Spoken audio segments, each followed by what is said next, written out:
آپ کے prime minister میں بہت سی خوبیاں ہیں، مثلا خوف خدا ہی ہے، یعنی اپنے انداز کا، بہرحال ایک خوف خدا ہے اور ایک کیریکٹر. سوال یہ نہیں ہے، سوال یہ ہے کہ حکومت کیا کر پا رہی ہے، کچھ ہو پا رہا ہے، کرائسس گر رہی ہے، مسائل حل ہو رہے ہیں؟ نہیں حل ہو رہے ہیں. کیوں؟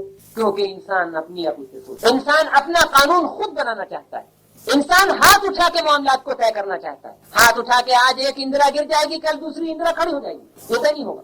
آپ ہر 5 برس کے لیے ایک نیا تجربہ کریں گے، ہر 5 برس میں آپ نئی ٹھوکریں کھائیں گے اور اس کے بعد کہیں گے یہ یوں نہیں ٹھیک ہے، وہ آدمی ٹھیک ہے. اور وہ آدمی 5 برس میں جب بن کے آگے بیٹھے گا تو معلوم ہوگا کہ وہ ویسا ہی نکلا یا اس سے بھی بہتر نکلا. اس لیے کہ انسان اپنے مسائل کا حل نہیں کر سکتا. بالکل جھوٹ ہے. آپ لاکھ گورنمنٹ چینج کیا کریں، کبھی آپ کو چین نہیں ہوگا. میرے بھائیوں، آپ جتنے یہاں بیٹھے مجھ سے سن لیجیے. آپ اگر یہ سمجھیں کہ ظاہر ہے کہ اگلے الیکشن میں آپ جنتا پارٹی کو سزا دیں اور جنتا پارٹی کو آپ کبھی نہ کبھی تو سزا دیں گے، چینج تو آتے رہے گا کبھی نہ کبھی، 30 برس کے بعد وہ ہو یا 32 برس کے بعد ہو یا 10 برس کے بعد ہو. اور مجھے اس سے کچھ بحث نہیں، لیکن یاد رکھیے کہ کانگریس پارٹی ہو یا کوئی پارٹی ہو یا کوئی پارٹی ہو یا کوئی پارٹی ہو، آپ کو چین کبھی نہیں ہوگا، آپ کے مسائل کبھی نہیں حل ہوں گے. تھوڑی بہت 2-4 مہینے کوئی جھوٹی بات نظر آنے لگے گی، جیسے کبھی کبھی انسان کو چاندنی رات میں کھمبا دیکھتا ہے تو محسوس کرتا ہے کہ کوئی جن یا فرشتہ کھڑا ہوا ہے. بس اس قسم کی بات تھوڑی بہت نظر آئے گی، مسئلے کا حل نہیں ہوگا. کیونکہ انسان اپنے مسئلے کا خود حل نہیں بنا سکتا، ممکن ہی نہیں کہ انسان یہ سوچے. کھلونا اپنے مسئلے کو نہیں سمجھ سکتا ہے، یہ ناممکن ہے کہ کھلونا سمجھ لے اپنے مسئلے کو. جو کھیلنے والا ہے وہی جہاں چاہے گا اس کھلونے کو رکھے گا اور اسی وقت وہ محسوس ہوگا. وہی ڈیکوریٹو پرپسز کے لیے اپنے کمرے میں جانے کا کہ کس جگہ کھلونے کو رکھا جاتا ہے. کھلونا اس بات کو نہیں سمجھتا. یہاں میں آپ کی اپنی عام زندگی سے ایک مثال دینا چاہتا ہوں، آپ اس سے بہت آسان. ایک بات تو یہ کہ انسان اپنا فائدہ نہیں سمجھ سکتا، دوسری بات یہ ہے کہ شیطان بھی تو پیچھے لگا ہوا ہے. نقصان کی طرف بلانے والی ایجنسیز ہر وقت آپ کے ساتھ لگی ہوئی ہیں. ایک تو ہماری عقل کافی نہیں اور دوسری طرف ہم کو بہکانے والی تمام ایجنسیز بھی موجود ہیں. ہر قسم کے لوگ ہیں. کبھی شیطان باپ کی شکل میں آتا ہے، کبھی شیطان ماں کی شکل میں آتا ہے، کبھی شیطان دوست کی شکل میں آتا ہے، کبھی شیطان کا روپ کبھی دشمن تو ہوتا نہیں. میری بات آپ سمجھ رہے ہیں میں کیا کہہ رہا ہوں؟ شیطان کبھی دوست بن کر تو دشمن بن کر تو آئے گا نہیں. شیطان جب آئے گا دوست بن کر آئے گا، اور دوست بننے میں ماں ہو سکتی ہے، باپ ہو سکتا ہے، بھائی ہو سکتا ہے، یا اور کوئی دوست ہو سکتا ہے، یا کوئی خیرخواہ ہو سکتا ہے، یا روپیہ ہو سکتا ہے کہ جو للچاتا ہے، یا کھانا ہو سکتا ہے غذا جس کی خوشبو آپ کو بہکاتی ہے اور آپ کا دل ریجھنے لگتا ہے اور منہ میں رال بننے لگتی. ظاہر ہے کہ کوئی ایسی چیز آئے گی جو پیاری بن کر آپ کے سامنے آئے گی، دلاویز بن کر آپ کے سامنے آئے گی، تبھی تو دھوکہ دے سکتی ہے. کہیں آپ نے سنا ہے کہ کوئی آدمی آپ کے پاس آیا اور اس نے کہا سنیے صاحب میں آپ کے کمرے میں رات کو سونا چاہتا ہوں، میں چور ہوں؟ ممکن ہے؟ یہ ممکن ہے کہ کوئی آدمی یہ کہے اور آپ کے یہاں سوئے؟ ظاہر ہے کہ وہ آدمی یہی کہے گا کہ صاحب میں ایک غریب پردیسی مسافر ہوں اور صاحب میں اس مسجد میں ابھی نماز پڑھ رہا تھا اور یہاں سے نکلا ہوں. ایسی باتیں کرے گا کہ جن سے آپ کسی صورت سے اپنے کمرے میں رات کے قیام کی اجازت دے دیں. دھوکہ ہی دے کر آپ کو، دوستی بن کر آپ کو، خیرخواہی بن کر آپ کو دھوکہ دے سکتا ہے. یہ شیطان پیچھے لگا ہوا ہے انسان کے.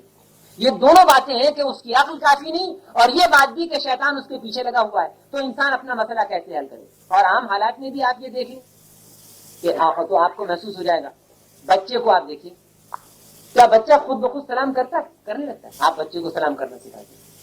جب بچہ سلام کرنا سیکھ جاتا ہے تو آپ کہتے ہیں بیٹے جیتے رہو، خدا تم کو صالح بنائے، خدا تم کو مومن بنائے، خدا تمہارا کردار بہتر کرے، خدا کرے تم ابو بکر و عمر بن جاؤ. اور آج کل کے مسلمان کہتے ہیں خدا کرے بیٹا تم بحرین دبئی جاؤ، فارن جاؤ، اور بڑے قابل بن جاؤ اور پولیس انسپکٹر بن جاؤ. اپنے حساب سے جو دعا یہ احمق ماں باپ بے وقوف لوگ جو دعا بچے کے لیے مفید سمجھتے ہیں وہ دعا کر دیتے ہیں. ابھی میں اپنے دوست قدرت اللہ صاحب نے میری دعوت فرمائی تھی اور حکم دیا تھا، میں حاضر ہوا تو ان کا بچہ ننا پیدا ہوا تھا. مجھ کو بچوں سے یوں بھی محبت ہے، میرے اپنے بھی کئی بچے ہیں. میں نے بچے کو گود میں لیا اور چلتے وقت باہر نکل آیا تو مجھے اچانک خیال آیا کہ یہ میرے دوست ہیں، ان کا مجھ پر حق ہے. میں غریب آدمی ہوں اور کوئی دنیا کی چیز تو میرے پاس ہے نہیں. میں اندر گیا، میں نے بچے کو گود میں لیا، وہ لیٹا ہوا تھا، سو رہا تھا. میں اس کے پاس بیٹھا اور میں نے ایک دعا اس کے اوپر کر کے وہاں سے گھر سے وضو کر کے آیا ہوا تھا. دعا اس کے اوپر پھونکی اور دعا یہ تھی کہ اللہ تعالیٰ اس کو مجاہد بنائے، اسلام کا کام لے اور اس دنیا میں یہ اللہ کی دین کی روشنی پھیلائے. باہر نکلا، میں نے کہا کہ قدرت اللہ صاحب میں دعا کرنا چاہتا تھا بچے کے لیے، مگر میں نے ایسی دعا کی ہے کہ دنیا میں تو پریشانی رہے گا. بیٹھے ہوئے تشریف لائیں. یہاں تو کچھ آرام سے رہے گا نہیں. اگر یہ دعا قبول ہو گئی، اللہ تعالیٰ نے قبول کر لی، تو دنیا میں تو اس کو نہ چین آرام ملے گا، نہ لوگ پسند کریں گے، نہ کچھ ہوگا. لیکن ظاہر ہے کہ 20 30 40 سال تک پریشان رہے گا، پھر ہمیشہ ہمیشہ آرام، اس میں کوئی شبہ نہیں. تو سوال یہ ہے کہ آج بھی دیکھ لیجئے کہ کیا انسان اپنا فائدہ چاہتا ہے، اپنا فائدہ سمجھتا ہے؟ بچے کو جب بھی دعا دیتا ہے کس قسم کی دعائیں دیتا ہے؟ جب اسلام اور قرآن سے دور ہو گیا تو کس بات کی دعائیں دے رہا ہے؟ کیا ٹائپ بتا رہا ہے؟ ہر چیز دنیا کی مانگ رہا ہے. نمازوں میں بھی مطلب یہی ہوتا ہے زیادہ تر کہ کوئی چیز دنیا کی مانگنا ہے. کبھی نماز نہیں پڑھتے تھے، کسی مقدمے میں پھنسے ہیں تو آپ پہنچ گئے اللہ میاں اس مقدمے میں جیت جائیں. وہاں بھی ظالم مانگتا ہے تو دنیا ہی مانگتا ہے، وہاں بھی یہی ہے، ہر چیز یہی ہے. حالانکہ قرآن میں صاف بتایا گیا کہ وہ ظالم ہیں، وہ جہنم میں جانے والے ہیں جو یہ کہتے ہیں کہ ربنا آتنا فی الدنیا حسنہ، اے خدا ہم کو اس دنیا میں بھلائی عطا کر. مومنین وہی ہیں جو یہ کہتے ہیں ربنا آتنا فی الدنیا حسنۃ وفی الآخرۃ حسنۃ وقنا عذاب النار. اے اللہ دنیا میں بھی ہم کو بھلائی دے اور آخرت میں بھی ہم کو بھلائی دے اور جہنم کی آگ سے بچا. اور دنیا کی بھلائی کیا ہے؟ دین پر چلنا ہے. دنیا کی بھلائی روپیہ پیسہ تھوڑی ہے. جب آدمی صرف یہ کہتا ہے کہ ربنا آتنا فی الدنیا حسنہ تو اس کا مطلب کیا ہوتا ہے؟ یعنی دین کی دنیا کی چیزیں ہم کو مل جائیں. تو آخرت اللہ تعالیٰ نے دعا بھی سکھائی یہی کہ انسان کو چاہیے کہ دعا یہ کرے کہ اللہ دنیا کی بھلائی دے، آخرت کی بھلائی دے اور جہنم کی آگ سے بچا، جو اصلی مسئلہ ہے، جو انسان کے لیے اصل معاملہ ہے. تو بچہ بھی آپ کے سلام سکھانے کے بعد سیکھتا ہے اور اس کے بعد پھر آپ اس کو دوا وہ شروع کر دیں. بچہ تو صرف پیٹ بھرنا جانتا ہے. آپ دیکھ لیجیے، بچہ تو صرف پیٹ بھرنا جانتا ہے. آپ یقین کیجئے کہ اگر سانپ بھی اس کے سامنے آ جائے گا تو اس کو منہ ہی میں رکھنے کی، آپ دیکھتے ہیں برابر، جس چیز کو ہاتھ میں لے لیتا ہے، گندی چیز ہو، پاک چیز ہو، کوئی چیز ہو، فوراً اپنے منہ میں رکھنے کی کوشش کرتا ضرور ہے. بچہ نہیں جانتا کہ اس کا فائدہ کس میں. بھوک ضرور ہے، پیٹ میں اس کے ضرور احساس ہے. یہ بچہ نہیں جانتا کہ اس کا فائدہ کس میں ہے. ماں باپ ہیں جو اس سے یہ گندی چیزیں ہٹاتے ہیں.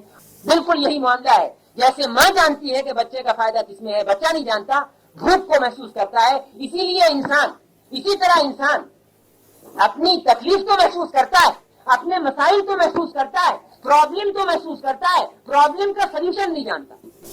بچہ پرابلم محسوس کرتا ہے، پرابلم کا سلوشن نہیں جانتا. بڑے جانتے ہیں.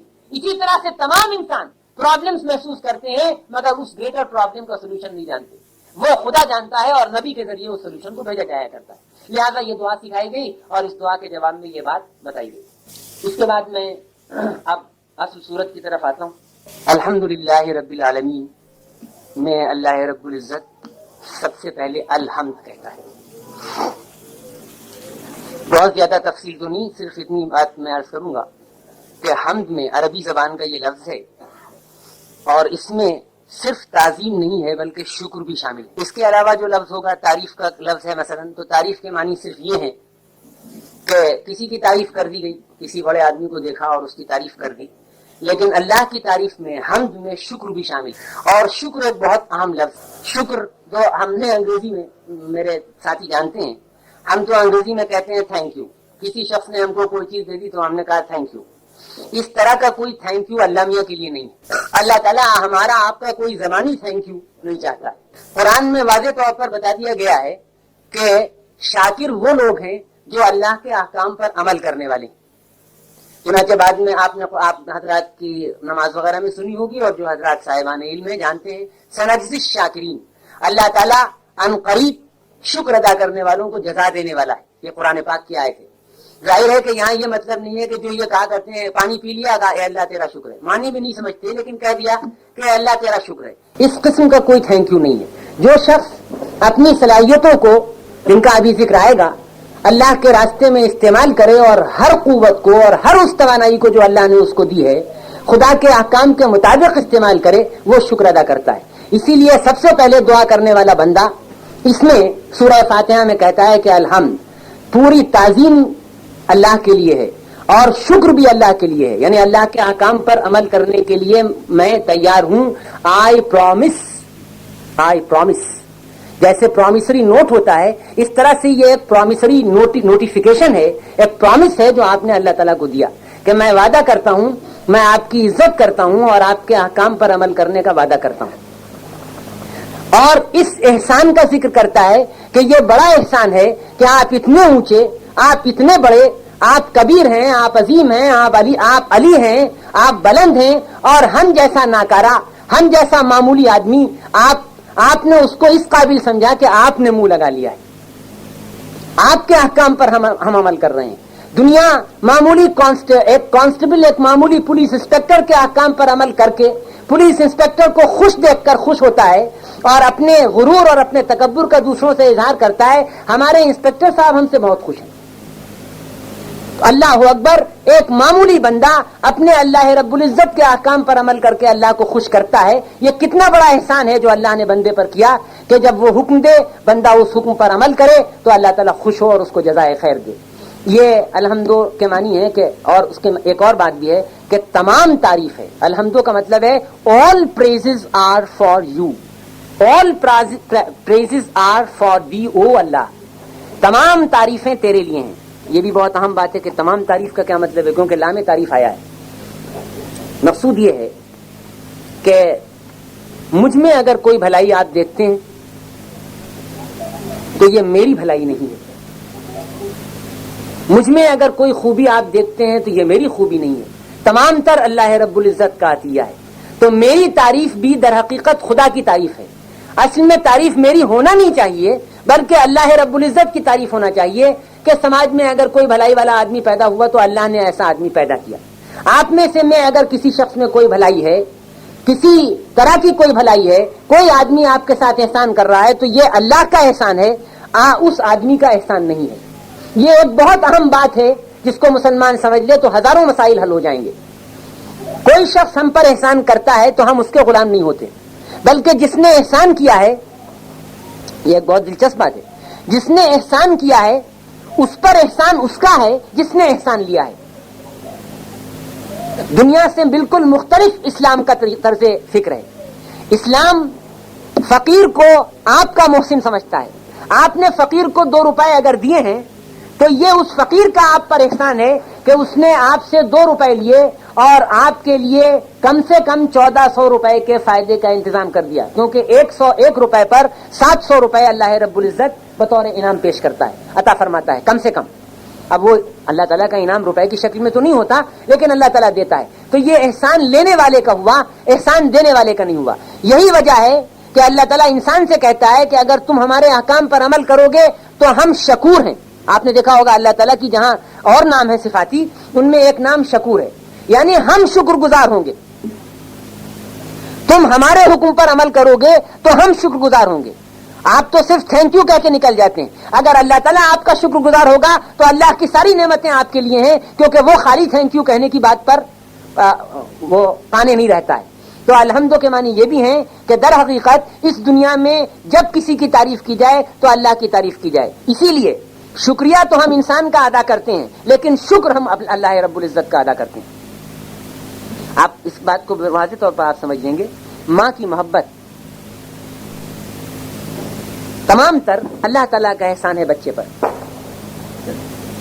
یہی وجہ ہے ذرا کبھی کبھی اللہ تعالیٰ اس کا ثبوت دے دیتا ہے کہ جس بچے کی ماں نہیں ہوتی یا مر چکی ہوتی ہے اس بچے کو کیسی کیسی تکلیفیں ہوتی ہیں. پوری زندگی اس کی شخصیت میں ایک شگاف پڑا رہتا ہے. یہ کمی، ماں کی محبت کی کمی پوری نہیں ہوگی. کبھی ڈاکو بن جاتا ہے، کبھی چور بن جاتا ہے، کبھی ظالم بن جاتا ہے، کبھی قاہر بن جاتا ہے، کبھی ہمدردی کے جذبات سے عاری ہو جاتا ہے، کبھی ایک الجھی ہوئی کمپلیکس سائیکالوجی اس آدمی کی بن جاتی ہے جس کو ماں کی محبت نہیں ملی ہے اور اس کی شخصیت میں بیلنس نہیں پیدا ہوتا کیونکہ اس نے ماں کی محبت کا مزہ نہیں چکھا ہے. یہ محبت اللہ تعالیٰ ہی ماں کو دیتا ہے. اگلی آیات میں یہ بات اور واضح ہوگی کہ ماں کو اللہ تعالیٰ نے کس طرح کی چیز بنایا ہے اور خالصتاً اللہ کا احسان ہے، ماں کا احسان نہیں، جس نے ماں کو ایک خاص انداز کی محبت دے دی ہے. تو حقیقت یہ ہے کہ ہر وہ بھلائی جو آپ محسوس کریں، ہر فائدہ جو آپ کو نظر آئے، تمام تر اللہ رب العزت کی طرف سے ہے. جائز راستے سے اگر کوئی فائدہ آپ نے حاصل کیا تو یہ اللہ کی طرف سے ہے. ناجائز راستے سے کوئی فائدہ حاصل کیا تو یہ شیطان کی طرف سے ہے اور اللہ کی طرف سے امتحان ہے. اس نے شیطان کو لیٹیچیوڈ دے دی ہے کہ اس نے آپ کو بہکا دیا اور اللہ تعالیٰ انتظار کر رہا ہے، ہاتھ پکڑتا نہیں ہے، آپ کا امتحان لے رہا ہے. اگر آپ اس امتحان میں پورے اتر آئے تو آپ کو زیادہ انعام ملے گا ورنہ سزا ملے گی. تو صورتحال یہ ہے کہ ساری کی ساری تعریف صرف اللہ رب العزت کی ہے. یہ تو الحمدو کے معنی ہوئے. اس کے بعد للہ، تمام تر تعریف ہے اللہ کے لیے. اللہ کے کچھ معنی، اللہ کے کا مختصر مطلب میں نے آپ کے سامنے پیش کیا ہے. یہاں ایک بات خاص طور پر آپ کو یہ عرض کروں گا آپ کے سامنے کہ اللہ لفظ الہ سے بنا ہے، اور الہ یہ مصدر جو عربی میں ہے اس کے معنی ہے to be wonderstruck, to be wonderstruck, متعجب رہ جانا، متحیر ہو جانا، اچنبھے میں آ جانا، آدمی کا بالکل حیران ہو جانا. یہ کیا چیز ہے؟ بڑا ہی اہم لفظ ہے یہ. اسی الف لام ہے کو جس کے یہ معنی میں نے آپ کو بتائے کہ to be wonderstruck, to be flabbergasted, to be taken aback, یہ جو کیفیت پیدا ہوتی ہے یہ نام کیوں رکھا گیا؟ اس لیے کہ ہم اور آپ اللہ کے معاملے میں سوا تحیر کے، سوا ونڈر کے، سوا مارول کے کوئی دوسری بات سمجھ نہیں سکتے. یہ کائنات، یہ چاند، یہ ستارے، یہ نجم، یہ زمین و آسمان کا انتظام، ہر بات میں اتنا زبردست بیلنس جس کی طرف تھوڑا بہت اشارہ آئندہ آیات میں آئے گا. آپ اندازہ فرمائیں کہ سوا انسان کے حیران ہو جانے کے اور کیا شکل. ایک حسین چہرہ جب آپ دیکھتے ہیں تو آپ حیران رہ جاتے ہیں کہ عجیب و غریب حسن ہے اس دنیا میں. جو عرضی حسن اللہ تعالیٰ نے پیدا کیا ہے زمینی حسن ہے. جب آپ چاند کو دیکھتے ہیں، کسی پھول کو دیکھتے ہیں، درختوں کو دیکھتے ہیں، ان کی پتیوں کو دیکھتے ہیں، پتیوں میں کیا کیا آرٹس ہیں، کیسے کیسے ڈیزائنز بنے ہوئے ہیں، کیا کیا حسن بھرا ہوا ہے. سب کا ایک رنگ ہرا ہے لیکن سب کے ہرے رنگ بھی ایک جیسے نہیں ہیں. ان کے شیڈز ہیں، ان کے سائے ہیں، ان میں لطیف امتیازات ہیں، اور پھر ان کے الگ الگ ڈیزائنز ہیں. سوائے اس کے کہ انسان دیکھ کر ان چیزوں کو حیران رہ جائے.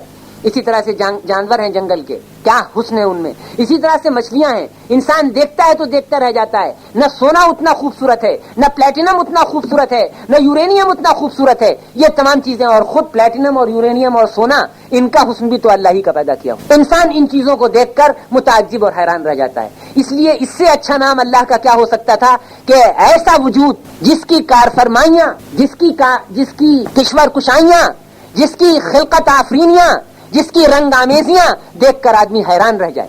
اس سے بہتر نام اللہ رب العزت کے لیے کیا ہو سکتا تھا. چنانچہ یہ نام ہے. تو الحمدللہ ہم تمام تر تعریف ہے اللہ کے لیے. اب اللہ اپنے تمام معنی کے ساتھ اگر آپ اپنے ذہن میں رکھیں تو آپ کو بہت لطف آئے گا جب آپ یہ پڑھیں گے کہ اللہ کیا چیز ہے، اللہ کے کیا معنی ہے. الحمدللہ تمام تو یہ صفتیں اس میں ہیں. ساتھ ہی ساتھ ایک اور بات اس میں پیدا ہوگی. ایک تو یہ کہ اللہ تعالیٰ ونڈرفل ہے، اللہ تعالیٰ مارولس ہے. اور مارولس اور ونڈرفل بھی اسمال ورڈس ہیں. They are too little to express the greatness of and the marvelous greatness and the excellence and the paramountcy of God. یہ الفاظ بھی ہلکے ہیں، آدمی نہیں سمجھ سکتا ہے. ہم تو کسی معمولی چیز کو دیکھتے ہیں ونڈرفل، لیکن اللہ تعالیٰ کی جو ونڈرفلنس ہے وہ ایسی ہے کہ آدمی اس کی تفسیر بھی نہیں کر سکتا. تو اس اللہ کے لیے جس کا سارا نظام ارض و سما، جس کی یہ کارسازیاں، جس کی یہ کار آفرینیاں اس قدر حیران کن ہیں، ایسی حیرت انگیز ہیں. ایک تو یہ بات ہوئی. دوسرے یہ کہ صاف معلوم ہو گیا کہ وہ اللہ ہے. اللہ کا کیا مطلب ہے؟ ایک خدا ہے. ابھی آگے انشاءاللہ وقت ہوا اور وہ چیزیں آئیں تو میں آپ سے یہ عرض کروں گا کہ پاسبل ہی نہیں ہے کہ ایک سے زیادہ خدا ہوں. یہ ممکن ہی نہیں ہے. یہ بات سائنٹیفکلی آپ کی سمجھ میں آ جائے گی کہ خدا ایک ہی ہو سکتا ہے. اس کے لیے کسی ایسی دلیل کی نہیں کہ خدا ایک ہے اور بچے کہو خدا ایک ہے، بلکہ آپ کے پاس سائنٹیفک آرگومنٹ آئے گا which will be a silencing argument, convincing argument, cogent argument which cannot be answered. اللہ تعالیٰ صرف ایک ہو سکتا ہے. یہ بتا دیا گیا کہ الحمدللہ ہم تمام تر تعریفیں ہیں جو ہماری زبان ادا کر سکتی ہے، جو فرشتے ادا کر سکتے ہیں، جو زبان حال سے یہ پوری کائنات ادا کر سکتی ہے. تمام تر تعریفیں ہیں اس خدا کے لیے جو ایک ہے اور حیرت انگیز ہے، حیرت آفرین ہے. رب العالمین، اور رب ہے. میں نے پالنے والا نہیں کہا ہے کیونکہ میں معنی بتانا چاہتا ہوں عربی میں رب کے. اور رب ہے. No technical word actually can be translated. یہی مشکل ہو جاتی ہے، کئی معنی ہیں اس کے. رب ہے تمام عالمین. اب یہ عالمین کے مسئلے میں نہیں پڑھوں گا، اس میں بڑے لمبے فلسفے ہیں اور لوگوں نے 400 لکھے ہیں پیجز اور کسی نے 1000 پیجز لکھے ہیں. مگر مقصود یہ ہے کہ اللہ نے جتنی دنیایں بنائی کوئی انسان نہیں جانتا. ہر سائنٹسٹ آپ کو یہ بتا دے گا کہ ایک واسٹ یونیورس ہے. واسٹ بھی غلط ہے. ایک ایسی یونیورس ہے جس کو انسان کبھی اسکیل نہیں کر سکتا ہے. خالی آپ کا اپنا جو سولر سسٹم ہے اسی میں انسان صرف 2 سیاروں تک اپنے راکٹس بھیج سکا ہے، مارس اور مون تک جو نیئرسٹ ہیں. باقی ایسی پھیلی ہوئی آپ کا خود سولر سسٹم نظام شمسی اتنا لمبا ہے کہ اس کو گن نہیں سکتا. پھر اس نظام شمسی کے علاوہ جو نظام ہے، مثلا اس کے علاوہ جو اس کے اوپر سورج ہے وہ اس سورج سے 21 کروڑ گنا بڑا ہے، اور پھر اس کے اوپر جو سورج 21.5 کروڑ گنا بڑا ہے. پھر اس کے اوپر جو سورج ہے وہ 22.5 کروڑ گنا بڑا اس دوسرے سورج سے ہے، پھر اس کے اوپر ایک تیسرا سورج ہے وہ اس تیسرے سورج سے 22.5 کروڑ گنا بڑا ہے. اس طرح سے 1 کروڑ اور بڑھتا چلا جاتا ہے ملٹیپلس میں. اور ظاہر ہے کہ جتنا بڑا سورج ہے اتنی ہی بڑی اس کے ساتھ کہکشانی نظام ہے. اسی لیے موریسن نے اپنی کتاب میں اس میں اس نے یہ ثابت کیا ہے کہ سائنس پرووز گاڈ. جو اس نے کتاب لکھی ہے اس میں جو دلائل دیے ہیں ان میں یہ دلائل دیے کہ اتنے پھیلے ہوئے نظام میں کروڑوں جنتیں ہو سکتی ہیں اور کروڑوں دوزخیں ہو سکتی ہیں، کوئی انتہا نہیں ہے. جیسی دنیایں اللہ تعالیٰ نے بنا رکھی ہیں آج ہیں، جن کو سائنٹسٹ مانتا ہے کہ آپ تو ایک چھوٹے سے گلوب میں رہ رہے ہیں جو چاند کے بعد ہے، گویا آپ ایک ایسے چھوٹے سے گلوب جو گویا چاند سے بڑا ہے اس میں آپ رہتے ہیں، لیکن حقیقت یہ ہے کہ اس پوری کائنات میں کروڑوں ان گنت بے شمار انیومریبل سیارے اور ستارے پھیلے ہوئے ہیں. اس پوری کائنات کا وہ بنانے والا ہے. تھوڑی سی چیزیں دیکھ کے آپ ونڈر اسٹرک ہو جاتے ہیں، بھلا وہ چیزیں تو آپ دیکھ ہی نہیں سکتے کبھی دنیا میں. ناممکن ہے کہ انسان ان کو دیکھ لے. مائکروسکوپ سے بھی اگر آپ کسی چیز کو دیکھ سکتے ہیں تو صرف ایک ہی چیز کو ایک وقت میں دیکھ سکتے ہیں. یہ نہیں ممکن ہے کہ مائکروسکوپ سے آپ ہزاروں سیارے ایک ٹائم پر دیکھ رہے ہوں، لیکن وہ خدا ہے کہ ان تمام سیاروں اور ستاروں کو بنا کر سب پر بیک وقت کنٹرول بنا ہوا کنٹرول رکھتا ہے. مائنیوٹسٹ پاسبل چیزیں، چھوٹی سے چھوٹی چیزیں اور بڑی سے بڑی چیزیں سب اس کی نظر کے سامنے ہر وقت ہیں. یہ کس قسم کی نظر ہے بھائی؟ یہ کس قسم کا کنٹرول ہے؟ ایک ایک کے مرنے کا وقت معلوم ہے، ایک ایک کے جینے کا وقت معلوم ہے اس کو، ایک ایک کی بیماری کا وقت معلوم ہے. ننھے سے ننھے بچے، ننھے سے ننھے کیڑے کے بارے میں وہ جانتا ہے. ایسے کیڑے موجود ہیں جو 1 سیکنڈ کے 1000ویں حصے میں 1000 part of a second 1 second کے 1000ویں حصے میں پیدا ہوتے ہیں، جوان ہوتے ہیں، بڑھتے ہیں، بیاہ شادی کرتے ہیں، نئے بچے پیدا کرتے ہیں اور مر جاتے ہیں. یعنی لائف آپ کی 75 سال اور 80 سال ہے، اس کیڑے کی زندگی 1 سیکنڈ کا 1000واں حصہ ہے، جس میں پیدا ہوا، پلا بڑھا، جوان ہوا اور اس نے ازدواجی تعلقات قائم کیے، نئی نسل پیدا کی اور مر گیا. کتنی دیر میں؟ 1 سیکنڈ کے 1000ویں حصے میں. سیکنڈ کی حیثیت کیا ہے آپ سوچئے تو. 1 سیکنڈ کے 1000ویں حصے میں زندگی کے تمام اسٹیجز سے گزر کے اور چلا گیا. یہ سائنس کی دریافت ہے. اور اس سے بھی زیادہ کیڑے ہوں گے، اس سے زیادہ ہو سکتے ہیں، نیکڈ آئی سے تو دیکھا نہیں جا سکتا. ایسی مخلوقات جس خدا نے پیدا کر رکھی ہیں وہ اگر ونڈرفل نہیں ہے تو کیا ہے؟ اور ہم ونڈرفل کے علاوہ اور کچھ کہہ نہیں سکتے کیونکہ ہماری ڈکشنری میں تو اسی طرح کے الفاظ ہیں. ظاہر ہے کہ اللہ تعالیٰ ہم تعریف کرتے ہیں، ہم کو اس نے سکھا دی ہے، ہم تعریف بھی نہیں کر سکتے ہیں. ہم کو سکھا دیا ہے ہماری زبان میں الحمدللہ رب العالمین. تمام کائنات اور جہانوں کا یہ رب ہے. معلوم نہیں چاند میں تو کوئی مخلوق ملی نہیں، نظر نہیں آئی، لیکن معلوم نہیں کہ مارس میں ہے یا نہیں ہے، اس کی تلاش و تحقیق ہے اور اس کی کوششیں ہو رہی ہیں. دوسرے سیاروں اور ستاروں میں قیاس کیا جاتا ہے، بلکہ بعض سائنٹسٹ یہ کہتے ہیں کہ وہاں سے لوگ جائزہ لینے کے لیے اپنی اپنی کاروں میں بیٹھ کے دنیا میں آ جاتے ہیں اور اڑن تشتریاں وغیرہ ہیں. یعنی یہ تمام چیزیں ہیں جن پر باقاعدہ یہ فکر ہو رہی ہے کہ صاحب دوسری سیاروں میں ہم سے زیادہ انٹیلیجنٹ مخلوق ہے، کیونکہ اس مخلوق کو دیکھا گیا خاص قسم کی کاروں میں، جس سے آپ کی دنیا میں کار ایسی چیز ہے جو اس سے ملتی جلتی ہے، جیسی ان کی سواری ہے. ان کو دیکھا گیا کہ وہ لوگ اس میں ہیں اور خاص قسم کے وہ لوگ ہیں، ہم سے بھی مختلف ہیں جسم میں اور سب چیزوں میں وہ لوگ ہیں، ان کو گھومتے ہوئے دیکھا گیا. لیکن جب ان کو پکڑنے کی کوشش کی گئی، یعنی انسان اپنے انداز میں ان کو گرفتار کرنے کی کوشش کی گئی، تو وہ دم زدن میں راکٹ سے زیادہ تیز رفتار سے بھاگے اور اجھل ہو گئے. یہ کیا بات ہے؟ یہ سب کہانیاں نہیں، یہ سب مشاہدات ہیں. وہ اجھل ہو گئے، راکٹ سے زیادہ تیز رفتار ہے ان کی سواری. ہو سکتا ہے کہ دوسرے سیاروں میں ایسی آبادیاں ہوں ابھی تک جب تک وہ پکڑ نہ لیے جائیں. بعض مچھلیاں تو پکڑی گئی ہیں کہ جن کے جسم کے کچھ حصے انسانوں سے ملتے جلتے ہیں، معلوم ہوتے ہیں، لیکن ایسی تمام چیزیں پکڑی نہیں جا سکیں. تو اگر ایسی چیزیں موجود ہیں تو ظاہر ہے کہ کائنات پھیلی ہوئی ہے اور وہ ان سب کا رب ہے. رب کے کیا معنی؟ پالنے والا نہیں، صرف پالنے والا نہیں ہے. رب کے معنی عربی میں، عربی زبان میں رب کے معنی ہے مالک، پالنے والا، قدم قدم پر تربیت کرنے والا. تربیت سمجھا؟ پالنا کافی نہیں، پالا تو نرسنگ ہوم میں بھی جاتا ہے، نرسریز اور گھروں میں بھی جاتا ہے. قدم قدم پر نگرانی اور دیکھ بھال کرنے والا، ایک ایک لمحے کا خیال رکھنے والا، اس پھیلی ہوئی کائنات کے ایک ایک بچے، ایک ایک ذرے، ایک ایک کیڑے کا خیال کرنے والا، اور بڑی پوری کائنات پر ایک وقت میں پینورامک نظر رکھنے والا، یہ تمام چیزیں اس میں ہیں. تو مالک ہے اور پالنے والا ہے اور تربیت کرنے والا ہے، اور یہی نہیں بلکہ حاکم صرف یہی نہیں کہ پالنے والا ہے، مالک بھی ہے، قدم قدم پر تربیت بھی کرتا ہے، قدم قدم پر راستہ بھی دکھاتا ہے، قدم قدم پر کنٹرول بھی کرتا ہے، اور پوری پوری حکومت بھی کرتا ہے. جب چاہتا ہے جان نکال لیتا ہے، جب چاہتا ہے جان دے دیتا ہے، جب چاہتا ہے لائف پیدا کر دیتا ہے، جب چاہتا ہے ڈیتھ کا فینومینن ظہور میں لاتا ہے.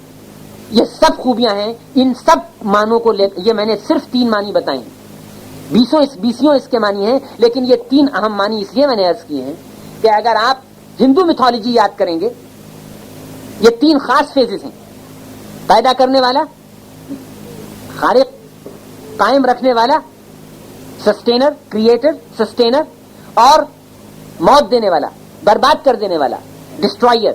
یہ 3 خاص صفتیں ہیں رب کے معنی میں.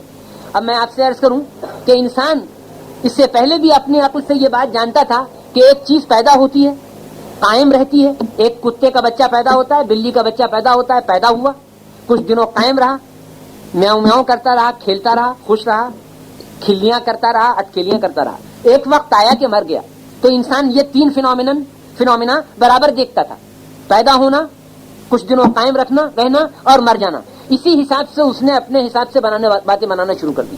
اور سرشٹی کی رچنا کا جو اگر ہندو بھائی یہاں موجود ہیں تو ان کو معلوم ہے، اور اصل میں یہ ہندو مسلمان کی کوئی لڑائی نہیں ہے، یہ تو ایک علم ہے جو انسان کے لیے ہے. سرشٹی کی رچنا کا اس نے کیا بتایا کہ برہما ہے اور وشنو ہیں اور مہیش ہیں. تو برہما کا کام یہ ہے کہ وہ اتپن کرتے ہیں، پیدا کرتے ہیں، اور وشنو کا کام یہ ہے کہ وہ قائم رکھتے ہیں، سسٹین کرتے ہیں، اور شنکر کا کام یہ ہے کہ وہ ڈسٹرائے کرتے ہیں. 3 خدا قرار دیے گئے، 3 دیوتا قرار دیے گئے. One creates, the other sustenance, the other still say destroys.